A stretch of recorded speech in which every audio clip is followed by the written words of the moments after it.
My name is Ian Stein. I work as the photographer for the City of Seattle government. Um, Basically, I take pictures for a living.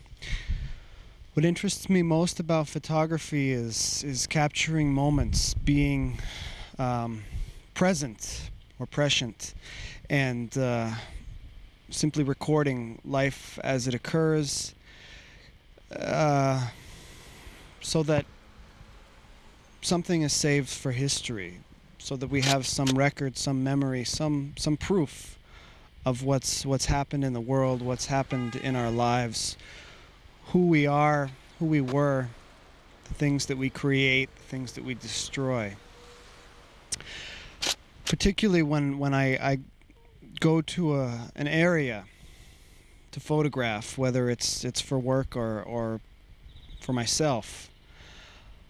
I look first at the area, at what is there, and then as well try to look and find the negative spaces, sort of the motes of light coming through slats of fence or in between trees, rows of trees in an orchard, shadows. The idea being that a story is told not only by what is, but in some cases more so by what isn't, or what is no longer there. In Minsk, I went to Yama, which in English it means ditch or a pit, and it's the site of one of the largest Jewish ghettos, concentration camps during World War II in Belarus. At the time, there were 100,000 Jews imprisoned in concentration camps across Belarus. And at Yama, there were some 3,500 Jews killed there alone. And, well, the space itself is not particularly remarkable. It's basically just a ditch, a pit, with some trees, a kind of austere memorial that describes both in Russian and in Hebrew the events that occurred at the location.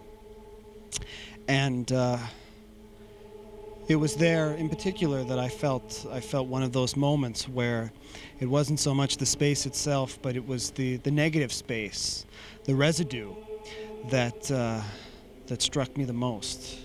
And that was what I thought most about and did my best to capture.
My name is Ian Edelstein.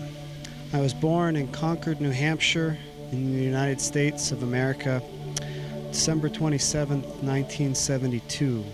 Today is July 14th, 1999, and I'm on the other side of the world, in the Ukraine, in the town of Kopai, at the site of a concentration camp where Jews were captured and enslaved during World War II.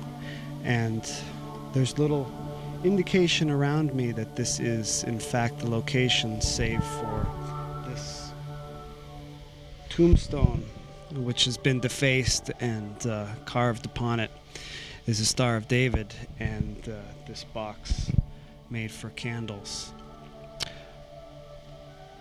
This is located not far from Kopaigorod, the town where my great-grandmother, Sarah Edelstein, her maiden name Kalika, was born and lived until the age of 12 or 13, at which time she, her 4 sisters, a brother, mother, and grandmother left under cover of night with the help of friends, escaped from Kopaigorod from persecution, Jewish persecution, and went on to a port city, perhaps Odessa. From there sailed to Europe and on to America, to Boston, where the family grew, where my grandfather was born, where my father was born, and not far from where I myself was born and raised. My great-grandmother Sarah was alive until I was 18 years old, and fortunately I had the opportunity to speak with her on a number of occasions, and she shared stories with me about the childhood, the time that she spent in the Ukraine, in Kopaigorod, and retold stories of Cossack raids, of the Cossacks coming into town, sometimes in the middle of the night, her being rousted from sleep and the family going and hiding in the cornfields as the Cossacks raided homes, raped women, burnt down houses, and the like. Kind of awful stories, but nonetheless, that and the food that she cooked for us, the borscht and the kugel, and the various dishes that I knew from my childhood, that I knew had come from another place, created inside of me some kind of a picture of another place on the other side of the world, where my family was from, where my roots were. And as early as I can remember, I had a longing to try and find that place, to return, to see what was there, to perhaps find myself. It's Kopaigorod, which translated from Russian or the Ukrainian means to dig a town. And the history of the village was that, well, 375 years ago, the town was created, and the walls, well, the dirt was dug up around the town to create walls to protect it from invasion, and thus the name came to dig a town. In addition, Vladimir told me that at the turn of the century, the time that my grandmother would have lived here, there were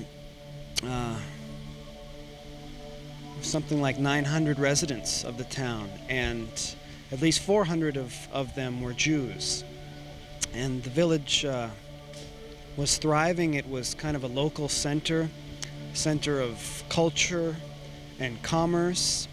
The Jews were skillful people.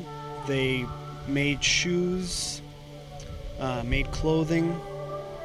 At one point there was a sausage factory in the town. Later date there was a mineral water franchise. A whole lot that took place in the village. Well, we arrived some 6 days ago on what would have been the 8th of July. Late at night, well after dark, as we were driving through the back roads in the country, there was heat lightning flashing off in the distance, lighting up the fields, and as we passed through columns of trees, they were silhouetted like strobe light. Very kind of strong, powerful effect, kind of vibrating into my mind and my soul that we were arriving in a place that was otherworldly. Well, we came in and eventually found our way to the house of the mayor of Kopaigorod, who'd invited us and assured us that he would provide us with accommodations. And went to sleep, and the next day began searching for history, searching for traces of relatives and the like. And immediately learned that yes, there was at a time 400 Jews. There was at a time close to 2,000 residents. There are now but 3 Jews. 3 Jews.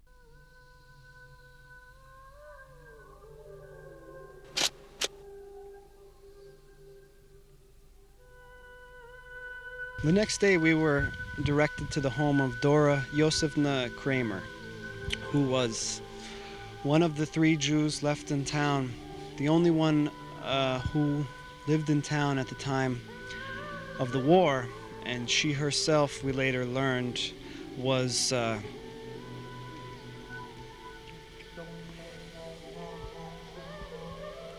imprisoned in apparently the concentration camp that we're sitting amongst the ruins and remains of right now. She was a woman in her early 70s with a very young, bright face and eyes that would light up at times with the stories that she told. Some of them much more sad than others. She told of the good times, of her father, who was the director of a Jewish school in town, and of the house of culture that existed in the town, where singers would come from St. Petersburg and from Moscow, and orchestras would perform outside in the grounds of this beautiful park next to the water reservoir. And she herself would read poetry, Pushkin and Lermontov, to the people. And it sounded like a place that was bright and rich and full of life and activity. And the soul of the town of Kopaigorod were the Jews, the Jewish people. Before coming to Kopaigorod, I was in Minsk in Belarus and in St. Petersburg for close to 20 days. And had certainly much time before that as well to think, and I was very nervous, partially about coming back to Russia, but more so about coming to Kopaigorod. I had a number of questions. What would it have been like if we had stayed? If there hadn't been Cossack raids, if there hadn't been a communist revolution, if there were no Lenin, if there were no Stalin, if there was no World War I, no Hitler, no World War II, what would it have been like?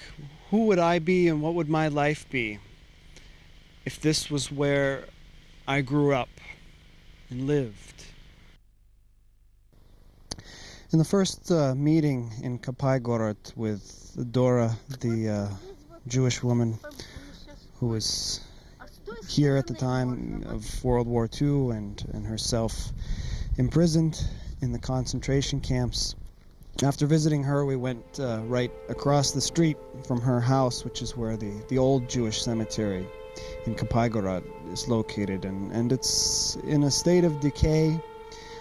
There are tombstones in different states of decay as well, some falling apart, some broken, some legible, some illegible, all of them in Hebrew, which I unfortunately don't have much facility in reading and comprehending at this point. One in particular that stood out is the grave of a woman. Dora couldn't tell me her name, and I couldn't decipher it as well, but as the story goes, she's something of a Jewish saint, as it were, and is known perhaps across the world.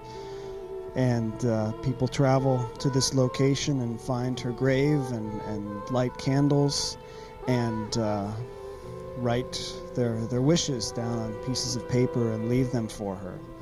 And she had said before she died that if anyone needed her help, to come to her grave and ask. So I was moved by this story and by the idea that there were other people coming to Kopaigorod to find answers, I suppose. And I myself spent some time in front of her grave. It's poised above, kind of on a hill above the city and the town of Kopaigorod. And so I was looking at her grave and then down below to the town itself. And, myself hoping to find some answers of my own as to what my roots are, who I am, as in who my ancestors were, where I came from. And I think only from that starting point can I look forward to see where I'm going, where I need to be going.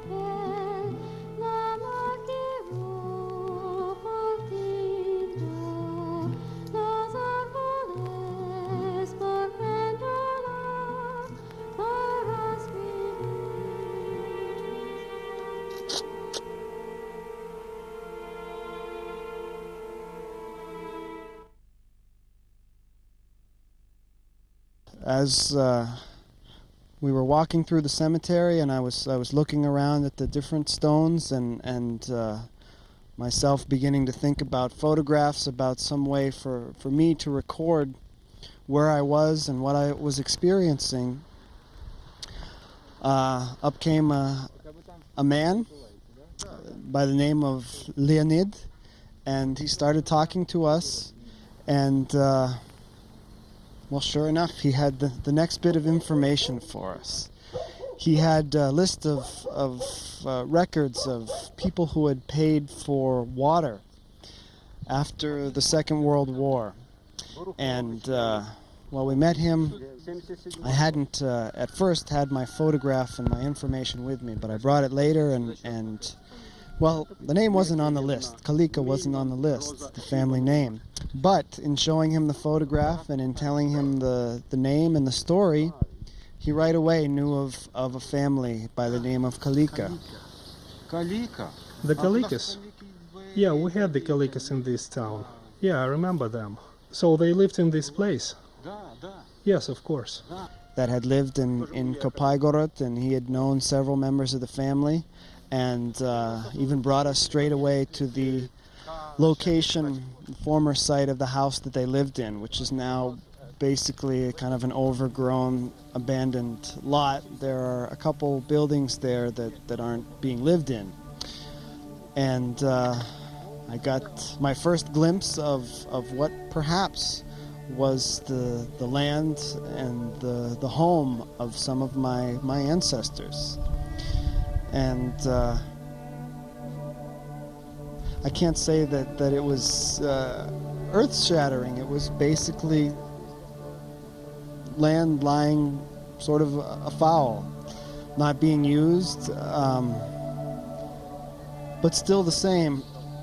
I guess more what I saw was not the emptiness itself, but the negative spaces, perhaps the residue, a little bit of dust and light coming through cracks between boards of the buildings that suggested other things, other places, other people, things perhaps long gone. The Jews in this town used to be tailors. Did they do anything else? Any other shops? Well, shoemakers, bootsmakers. The old people stayed at home, and there is nobody left in here anymore. Why did all the Jews leave? There was no choice for them, no future. Say, the dead end.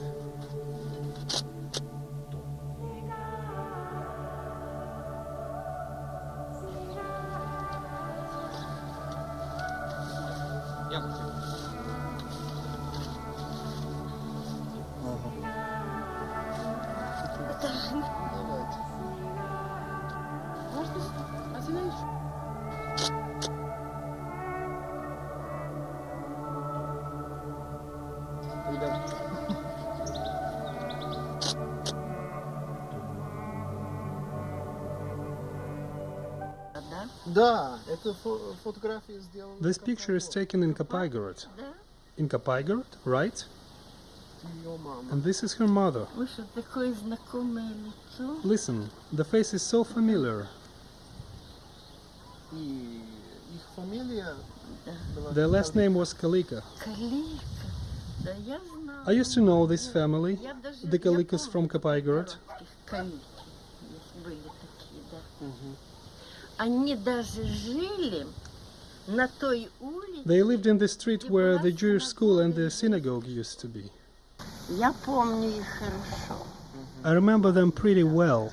Yeah. The head of the family, Moses Kalika, had a butcher's shop. He was a butcher. All in all, it was a very nice family. Very nice people.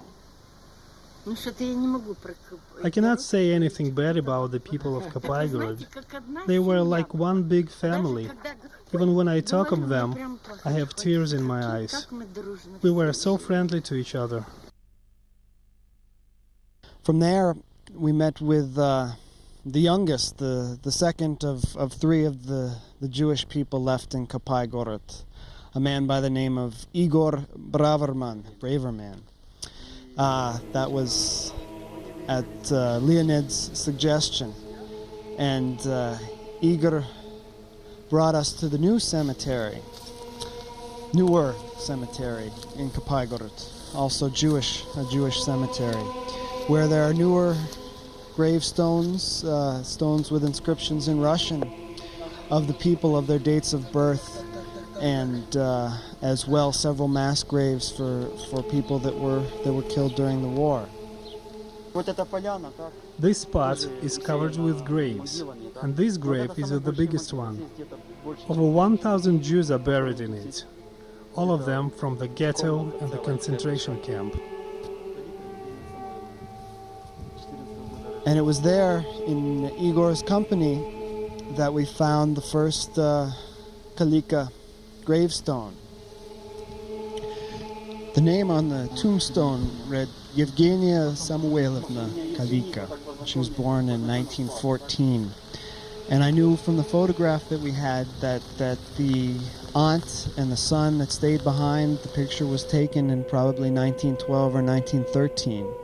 So the possibility was good that if that family's name was Kalika, that this woman, Yevgenia, could have been the daughter of the aunt in that photograph. And we were told by Igor that Kalika is a rare family name in Kopaigorod. There weren't more than one family, one lineage with that name. So it was a good possibility, perhaps, that they were the missing relatives.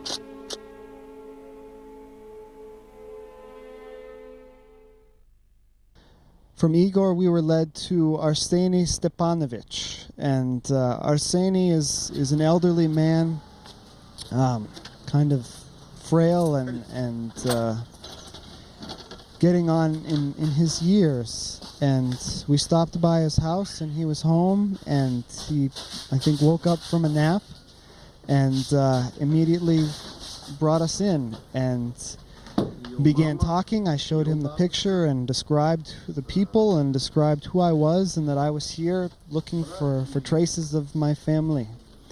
And, well, within seconds, he had found and dug out a big stack of school portraits. Arseny was the school teacher, one of the school teachers in Kopaigorod for many years. And well, he started somewhere in the 60s, the early 1960s, looking through these class photographs, and eventually we found a Kalika, an R Kalika, and well, it was yet another connection. It was proof that there was a Kalika as late as the 60s. From unfiltered honey from local bees because it contains the pollen. Have some honey and get some milk with it, the way the Ukrainians do. How's life? What are you busy with nowadays? I have a goat, 20 chicken, 15 beehives. All on your own? Yeah, all on my own. I'm 82. How is your life nowadays? Just great.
From there, the next connection was actually made in the market, the Sunday market called the Rynek.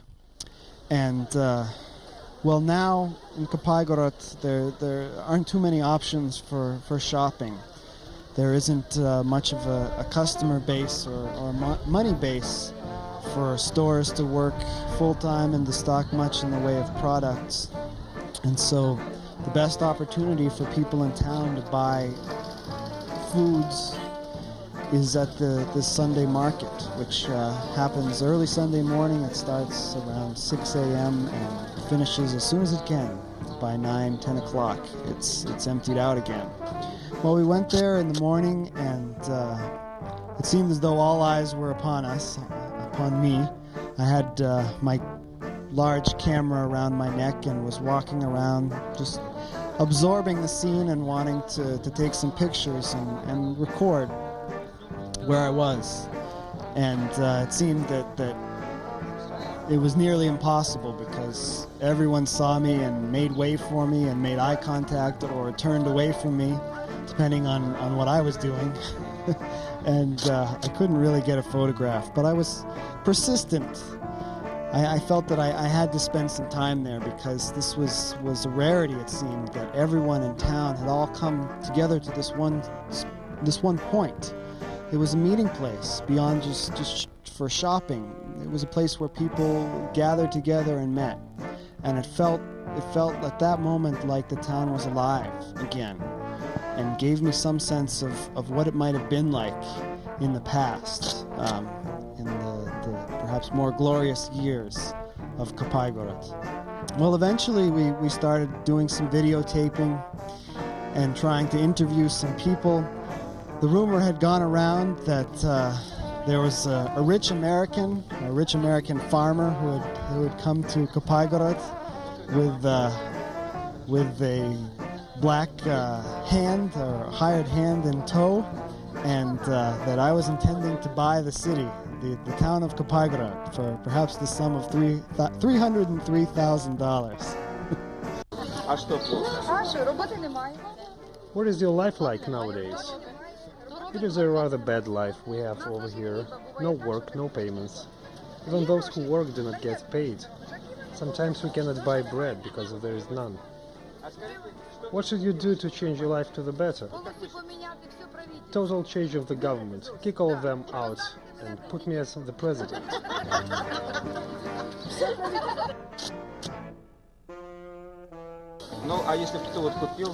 Say, what if some American would come and create a business over here, buy everything out? Why not? Let him come. We used to have landlords before the revolution. People used to make money and there was enough bread for everybody. People used to live better than that. Let him buy. American, all the town? Yes. Maybe the whole country? No, it's not for sale. So, as I said, all eyes were upon me, and there were stories and whispers flying around about who I was and what I was up to. Получается у Моники. Соус ее туда. Попробуй, может быть, растягивается она немножко, нет? Do you like Monica, yes? Everybody likes Monica. Everybody? Well, Everybody likes? everybody. Somewhere. Спасибо вам.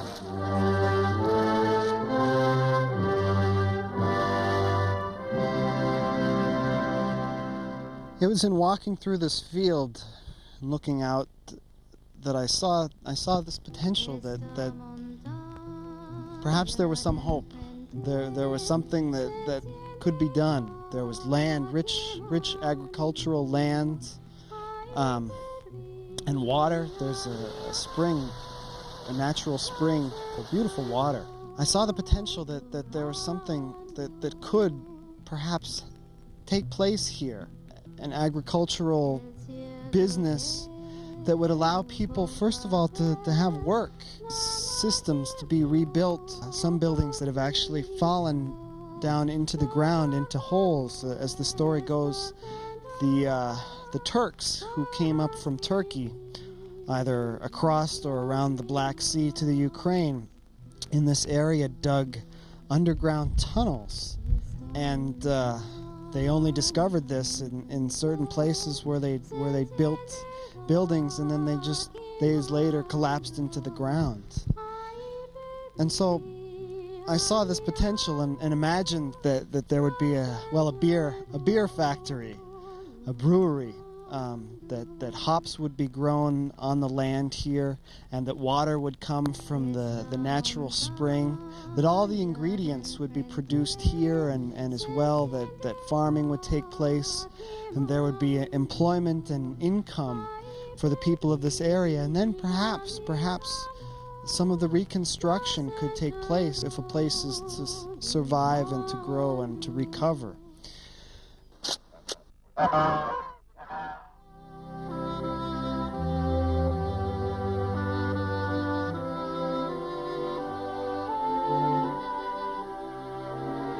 So it was with this idea that we began to discuss with people in the market. Eventually a man came along, and I was describing who I was and why I was here, and just by chance this man overheard our conversation in passing, and he approached and he said, "Well, you know, I saw Rima Kalika 2 weeks ago at the cemetery, and she was attending to the grave of her mother.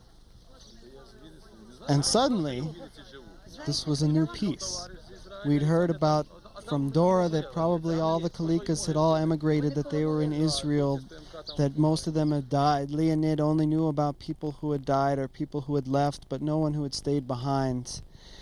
And suddenly we found out that she was here, and found out also that she lives in Vinnytsia, which is a city about 100 kilometers or 60 miles to the north of Kopaigorod. So this was the next piece to the puzzle, the next thing that just fell from the sky, as it were, into my grasp. From there, with help, we were able to find a phone number for Rima Kalika, and to eventually contact her after several failed attempts, and then finally the contact was made. And suddenly she said, "You know, my grandfather told me that through my father's lineage there were family members who emigrated to America long ago, before the wars, before the revolution. So the meeting has yet to take place. It will happen tomorrow morning, about 12 hours from now."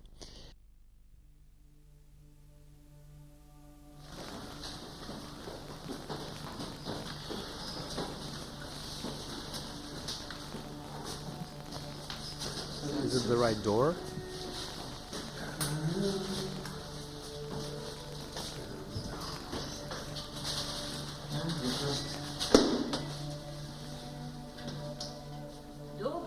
Good afternoon. Please come on in. Good afternoon. Please come on in. Be at home. Take a seat, please. Tell me how you managed to find me. Who are you? What are you doing? I'm sorry, I should better go and change. My name is Ian. Ilya. What is my son's name in English? Please don't take picture of me so close. Everybody will get scared in the States of the way my nose looks. When were these pictures taken? Approximately in 1912, 1913, before the revolution? Yes. After this picture was taken, they immigrated to the United States. Did they immigrate before the revolution of 1917? Yes. I don't have any information about the rest of the family. My grand-grandmother did meet her future husband on the board of the boat. He was a Moldavian Jew from Balti. Is he a Jew? Yes, he was a Jew. Edelstein, my family name, comes from him. My grandmother opened the first women's clothing store in the state of New Hampshire. After the war, in the 50s or 60s, they had 3 stores. My grandmother used to look like this woman. She was a very educated, intelligent woman. She used to wear a pince-nez. From the picture I remember there is something in common between this woman and my grandmother. This is my father. That's him. His name is Kalika. His father's name was Kalika too. What were the men in your family doing? What was their occupation? Did your grandmother tell you anything about them? My grandfather was a butcher. My father was a butcher. Oh, I understand. I don't really know. That's him. That's his family. That's him when he was young. I would say there is something in common between this young boy and your father. Well, it was on the tip of my tongue. I mean the form of the skull, the shape of it. It is hereditary. It doesn't change. His name was Kalika. Her husband's name, and this is your grandmother, right? Great-grandmother. Kopaigorod used to be a big place, a big village. I would say about almost a town. A lot of Jews used to live over there. It was a big, nice, beautiful and noisy place, and a lot of Jewish children in every house. They used to have carpenters, tailors, blacksmiths. In general, they were very poor people, very happy, always hungry and dressed in rags, but always happy, in good moods. It was a very noisy place. Nowadays, they tell very nice words about the Jewish people, about the resurrection of the nation, but these are just words, because everybody from us, and if you are a Jew, you feel it with your back. Everything they talk on TV, the politics, this is just creating the image of the country, for example, Ukraine, Belarus or Russia. But I don't know the way it used to be before the revolution, but judging from the words of my grandmother, the Jewish people never felt safe in this country, and that's why they are living up till now. And even now we have to look around and to look back to check if there is anybody behind us. What made you Что вас come over here искать and to look for your roots. своих What for? Да. Yes, why? Почему? Зачем это вам нужно? Что это вам дает? What do you receive from this? What do you get? This is your Человеческие, human quality, как говорится, качества, знать just род. knowing something about your family tree, or it is just, or maybe you have some other reasons? No other reasons, just looking for my roots. I was very close to my grandmother. I'm very thankful to her, and I'm glad she lived that long, and we had a lot of possibilities to converse. That's why I decided to come over here and restore my family roots. It's now Thursday, July 15th. It's the middle of the day, and the forecast was predicted to be quite warm, something like 32 degrees Celsius, or perhaps in the low 80s Fahrenheit. And there's still a pretty heavy cloud cover, and yet pervading through this cloudiness is this steam and heat and moisture, humidity. And I'm standing on the balcony of a building on the 6th floor, somewhere near, as far as I know, somewhere near a war memorial, which pictures a fighter plane from the 50s or the 60s. And I'm in Venezia, and I'm at the home of Rima Kalika, who it still remains to be seen and may or may not be a distant relative of mine. At the same time, I don't feel that my search has been in vain. I met these people and